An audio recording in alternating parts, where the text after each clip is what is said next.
দশম শ্রেণী প্রিয় শিক্ষার্থী হালদার স্যার ইউটিউব চ্যানেল থেকে তোমাদের সবাইকে স্বাগতম। আজকে তোমাদের জন্য আরেকটি নতুন ভিডিও নিয়ে এসেছি। বাংলা মডেল প্রশ্ন সেট নম্বর তোমার হলো 1 নম্বর সেট, দ্বিতীয় পর্যায়ক্রমিক মূল্যায়নের জন্য এটা 1 নম্বর সেট 40 মার্কের একটি স্কুলের প্রশ্ন। আমি বিশ্লেষণ সহ সম্পূর্ণ সমাধান দেখাবো তোমাদের এই ভিডিওতে। কাজেই তোমরা যারা এখনও আমার চ্যানেলটিকে সাবস্ক্রাইব করোনি তারা এখনই চ্যানেলটিকে সাবস্ক্রাইব করে বেল আইকনটি প্রেস করে দাও এরকম আর অনেক ভিডিও পাওয়ার জন্য। তোমরা দেখতে পাচ্ছ যে এখানে বাংলা প্রশ্নটি দেওয়া আছে। এখানে টোটাল 40 মার্কের প্রশ্ন, সময় থাকবে 90 মিনিট এবং 1 নম্বরে প্রশ্ন হচ্ছে 60টি এমসিকিউ প্রশ্ন, 2 নম্বরে প্রশ্ন হচ্ছে 1 মার্কের প্রশ্ন হচ্ছে 8টি অ্যান্সার করতে হবে, 3 নম্বরের প্রশ্ন হচ্ছে 3 মার্কের প্রশ্ন 2টি, এরকম করে তোমার 4 নম্বরের আমরা যদি দেখি 4 নম্বরের যে প্রশ্নটি আছে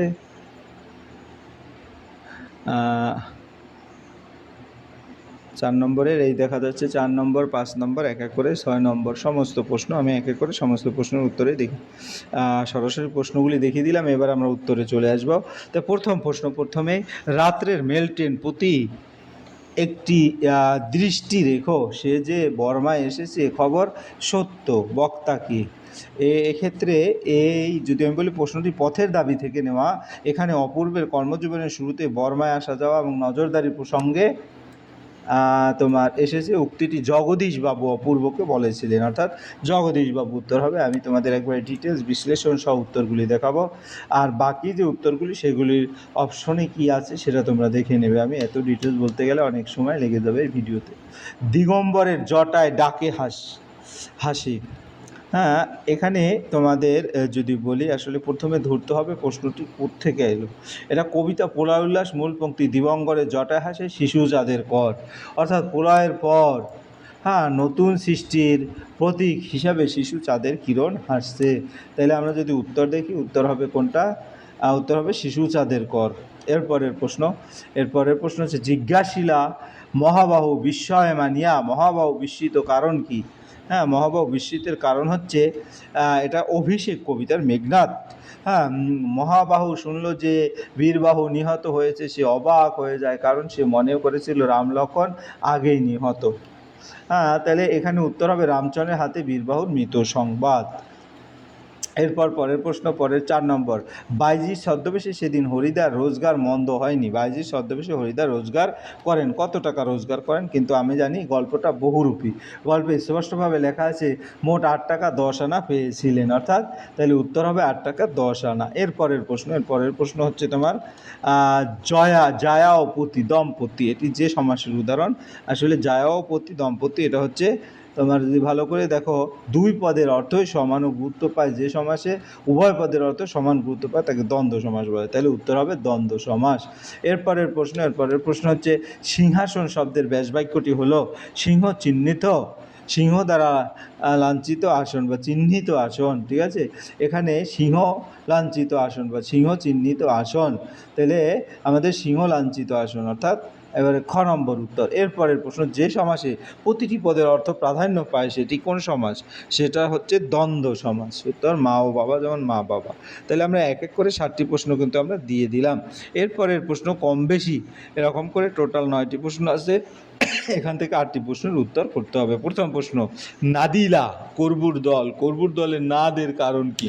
আমরা যদি ধরতে পারি যে প্রশ্নটি কোথায়, প্রশ্নটি অভিষেক কাব্য থেকে নেওয়া। মেঘনাদ যুদ্ধক্ষেত্রে উপস্থিত হলে রাক্ষস সৈন্যেরা তাকে দেখে অত্যন্ত আনন্দিত গর্বিত হয়, তাদের উল্লাসধ্বনির করবুর দলের নাদ। এখানে মেঘনাদকে বীরবেশে যুদ্ধক্ষেত্রে উপস্থিত হতে দেখে রাক্ষস সৈন্য আনন্দ গর্বে উচ্চনাদ করে উঠেছিল, এটা হবে উত্তর। এরপর প্রশ্ন 2-এর 2, গৃহসিংহ কিংবা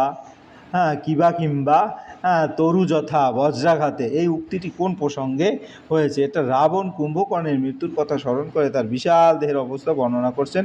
বজ্রাঘাতে পাহাড় ও বৃক্ষ যেমন ভেঙে পড়ে, কুম্ভকর্ণ তেমনিভাবে নিহত হয়ে পড়ছেন। কুম্ভকর্ণের বিশাল মৃতদেহ সিন্ধু তীরে পতিত হয় অবস্থা বোঝাতে এই উপমাটি ব্যবহৃত হয়েছে।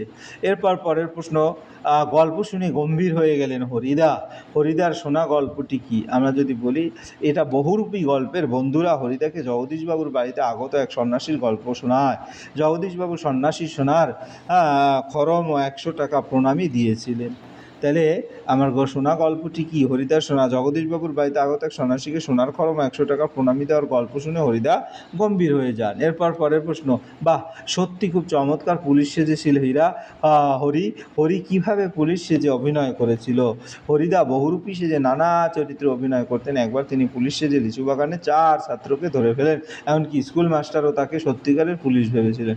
পুলিশের পোশাক পরে 4 ছাত্রকে ধরে এবং মাস্টারের কাছ থেকে 8 আনা ঘুষ নিয়ে হরিদা পুলিশ সেজে অভিনয় করেছিল। এরপর পরের প্রশ্ন, রামদাস কহিল, তাহলে আপনাকে হয়তো আর একদিন তার প্রায়শ্চিত্ত করিতে হবে। কোন ঘটনার প্রায়শ্চিত্ত করতে হবে? প্রশ্নটি পথের দাবি থেকে না, অপূর্ব এক নিরপরাধ ব্যক্তির প্রতি অন্যায় সন্দেহ অবিচার করেছিলেন, সেই ভুলের জন্য ভবিষ্যতে অনুতপ্ত হতে পারে, এই ইঙ্গিতে রামদাস দিয়েছিলেন।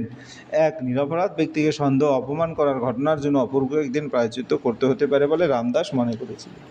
এরপর পরের প্রশ্ন, তোরা সব জয়ধ্বনি কর। কবি কাদের জয়ধ্বনি করতে বলেছেন? কাজী নজরুল ইসলাম প্রলয়ের মধ্যে নতুন সৃষ্টির সম্ভাবনা দেখছেন, তাই তিনি ধ্বংসের মধ্যে দিয়ে নবযুগের আগমন ঘটানো শক্তির জয়ধ্বনি করতে বলেছেন।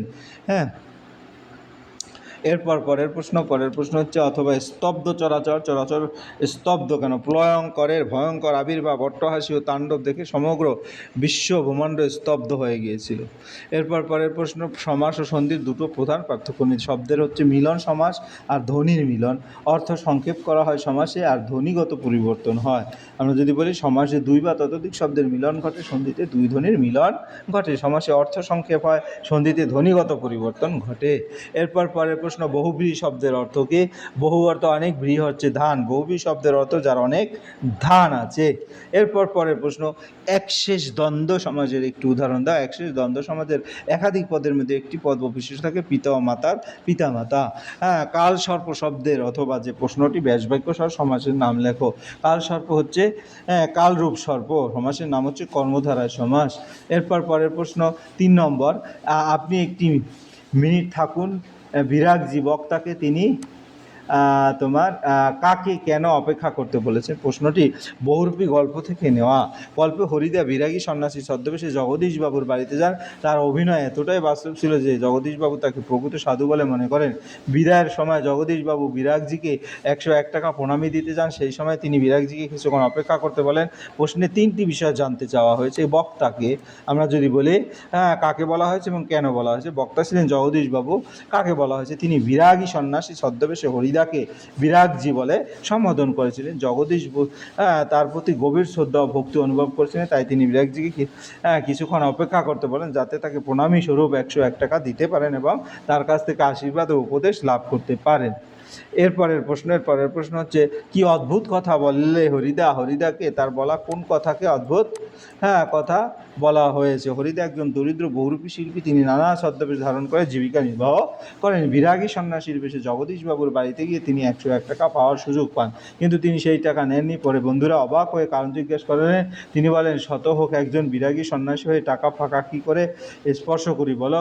এই কথাটা অদ্ভুত বলে মনে হয়েছিল, কারণ হরিদা খুবই গরিব, অর্থের অত্যন্ত প্রয়োজন ছিল। তবুও চরিত্রের সত্যতা বজায় রাখতে তিনি টাকা নেননি। হরিদা ছিলেন একজন দরিদ্র বহুরূপী, যেটা আমি আগে বলেছি, সেভাবে উত্তরটা দিয়ে দেবে।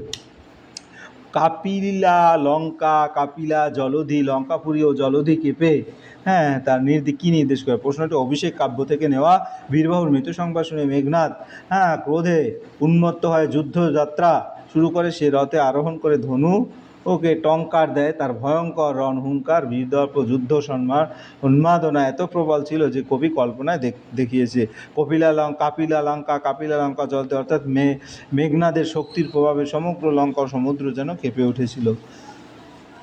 পরের প্রশ্ন, বিদায় এবে দহে বিধুমুখী, কে কার কাছে বিদায় প্রার্থনা করেছে? বিদায় প্রার্থনার কারণ বুঝিয়ে দাও।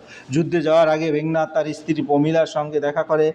প্রমীলা তাকে যুদ্ধে যেতে নিষেধ করেন এবং নিজের দুঃখ প্রকাশ করেন, কিন্তু মেঘনাদ কর্তব্য পালনের জন্য যুদ্ধে যাওয়ার সিদ্ধান্তে অটল থাকে। তখন সেই স্ত্রীকে বিধুমুখী বলে সম্বোধন করে বিদায় চায়। মডেল প্রশ্ন, 60 শব্দে তোমরা উত্তরটা দেখে নেবে।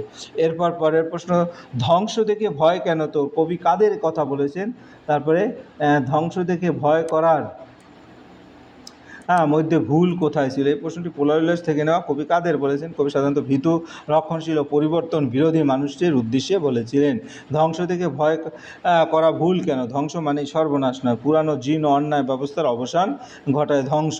ধ্বংসের মধ্যে দিয়ে নতুন সৃষ্টি, নতুন সমাজ ও নতুন জীবনের সূচনা হয়। তাই ধ্বংসের ভয় না পেয়ে নবজাগরণের পূর্বাভাস হিসাবে দেখা উচিত। এই হচ্ছে টোটাল যে উত্তরটা, তোমরা দেখে নিবে এখান থেকে।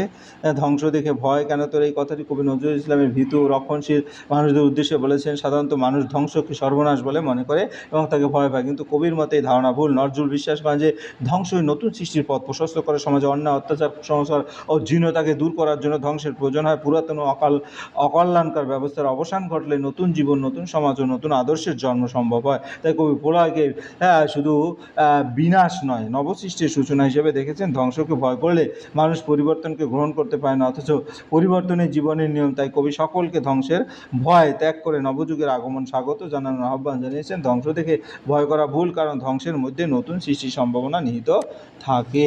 এরপর পরের প্রশ্ন হচ্ছে কি? তার লাঞ্ছনা এই কালো চামড়ার নিচে কম জ্বলে না, তলোয়ার কর। বক্তাকে কোন লাঞ্ছনার কথা এখানে তিনি তলোয়ার করকে শুনিয়েছিলেন? এই প্রশ্নটি পথের দাবি থেকে নেওয়া। বক্তা হচ্ছে অপূর্ব শ্রোতা রামদাস তলোয়ার। এবং লাঞ্ছনা কি? রেল স্টেশনে ইউরোপীয়দের বাসীদের বেঞ্চে বসার কারণে অপূর্বকে অপমান করা হয়েছিল। শুধু ভারতীয় কালো চামড়ার মানুষ হওয়ার জন্য তাকে হেয় করা হয়। মানসিক অবস্থা: অপমান বোধ, ক্ষোভ, আত্মসম্মান বোধ, দেশপ্রেম ও ইংরেজ শাসনের প্রতি প্রতিবাদ। উদ্ধৃত অংশে সেই কথাই কিন্তু ক্লিয়ার করে এখানে বলা হয়েছে। এরপর পরে প্রশ্ন, পলাশী রাক্ষসী। পলাশী, বক্তাকে পলাশী রাক্ষসী কে বলেছে?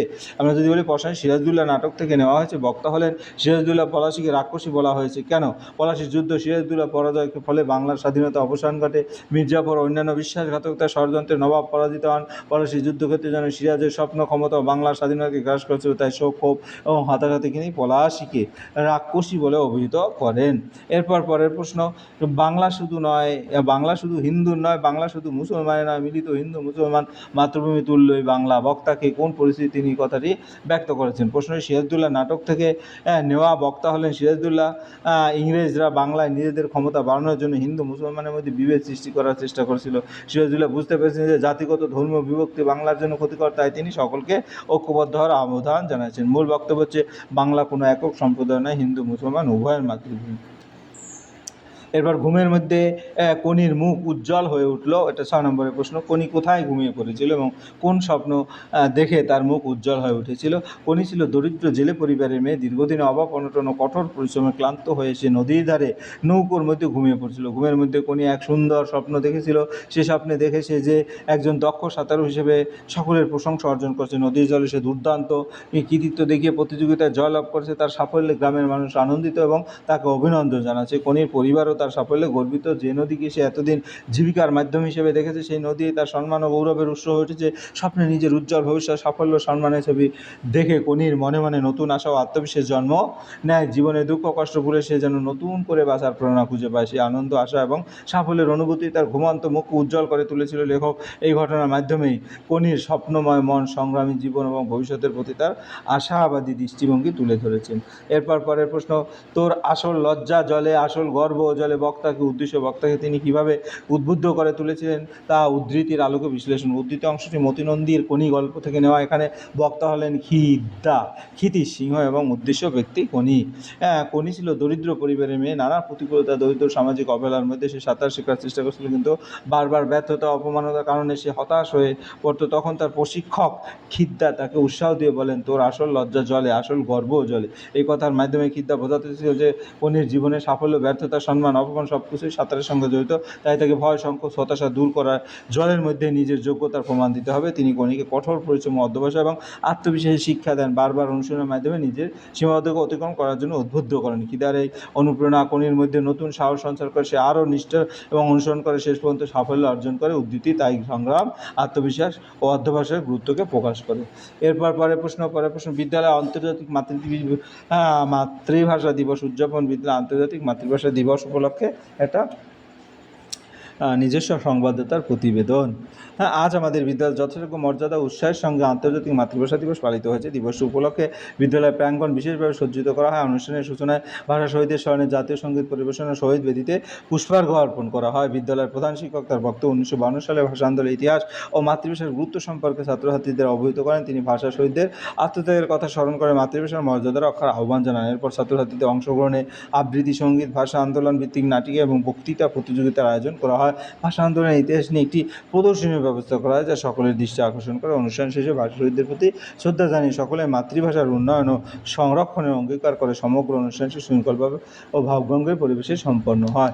এরপর পরে প্রশ্ন, বিশ্ব নারী দিবস উপলক্ষে আমরা যদি দেখি প্রশ্নটি, বিশ্ব নারী দিবস উপলক্ষে যথাযোগ্য মর্যাদায় পালিত যে বিশ্ব নারী দিবস এটা প্রতিবেদন। আজ আমাদের বিদ্যালয়ে যথাযোগ্য মর্যাদা উৎসাহের সঙ্গে এই বিশ্ব নারী দিবস উদযাপিত হয়েছে। দিবসটি উপলক্ষে বিদ্যালয়ে এক বিশেষ অনুষ্ঠানে আয়োজন করা হয়। অনুষ্ঠানের শুরুতেই বিদ্যালয়ের প্রধান শিক্ষক শিক্ষকবৃন্দ সমাজের নারীদের অবদান, নারী পুরুষ সমাজে সমতার গুরুত্ব সম্পর্কে বক্তব্য। অনুষ্ঠানে বিভিন্ন ক্ষেত্রে নারী কীর্তি, নারীদের জীবন ও কর্ম নিয়ে আলোচনা করা হয়। ছাত্রছাত্রীদের অংশগ্রহণে বক্তৃতা, আবৃত্তি, সঙ্গীত, নৃত্য, সাংস্কৃতিক অনুষ্ঠানের আয়োজন করা হয়। এছাড়াও নারী শিক্ষা, নারী স্বাধীনতা, নারীর অধিকার সম্পর্কিত একটি সচেতনতামূলক প্রদর্শনী অনুষ্ঠিত হয়। বক্তারা বলেন, আধুনিক সমাজে নারীরা শিক্ষা, বিজ্ঞান, সাহিত্য, ক্রীড়া ও প্রশাসন বিভিন্ন ক্ষেত্রে গুরুত্বপূর্ণ ভূমিকা পালন করেছেন। তাই নারীদের প্রতি সম্মান, সমান সুযোগ ও নিরাপত্তা নিশ্চিত করার সকলের কর্তব্য। অনুষ্ঠান শেষে নারী শক্তির প্রতি শ্রদ্ধা জানিয়ে লিঙ্গ সমতা প্রতিষ্ঠার অঙ্গীকারের মাধ্যমে কর্মসূচির সমাপ্তি ঘটে। সমগ্র অনুষ্ঠানটি অত্যন্ত সফল ও তাৎপর্যপূর্ণ হয়ে ওঠে। এই ছিল এই ভিডিওর আদ্যপ্রান্ত। আশা করি ভিডিওটি মনোযোগ সহকারে দেখলে ফুল প্রশ্নই কিন্তু ক্লিয়ার বুঝতে পারবে।